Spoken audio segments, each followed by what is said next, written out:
तो मैं घोड़े पे बैठ के भागा, भागते भागते भागते भागते एक जगह वो लिखता है मैं बेलगाम में आ गया। बेलगाम आप जानते हैं कर्नाटक का एक जिला।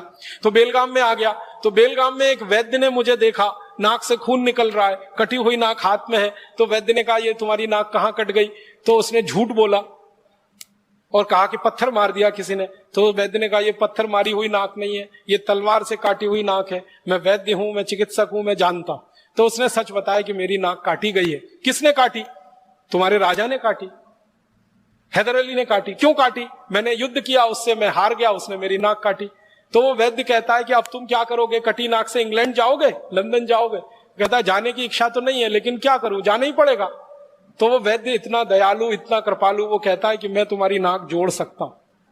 तो कर्नल कूट कहता मुझे तो भरोसा ही नहीं हुआ, ये नाक कैसे जुड़ सकती है कटी हुई?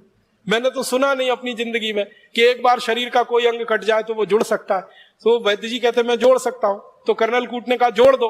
तो उसने कहा मेरे घर चलो। तो वैद्य जी उसको ले गया और ऑपरेशन किया। उस ऑपरेशन का 30 पन्ने में वर्णन, वो 30 पन्ने तो नहीं सुना सकता, अंत में सुना रहा हूं। ऑपरेशन सफलतापूर्वक संपन्न हो गया, नाक उसकी जुड़ गई।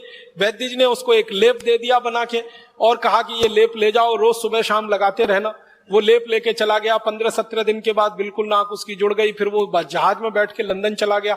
3 महीने बाद वो ब्रिटिश पार्लियामेंट में खड़ा होकर भाषण दे रहा है कर्नल कूट, और सबसे पहला सवाल पूछता है सब अंग्रेजों से, आपको लगता है मेरी नाक कटी हुई है? तो सब अंग्रेज हैरान होके कहते नहीं नहीं तुम्हारी नाक तो कटी हुई बिल्कुल नहीं दिखती। तब वो कहानी सुना रहा है ब्रिटिश पार्लियामेंट में कि मैंने हैदर अली पे हमला किया।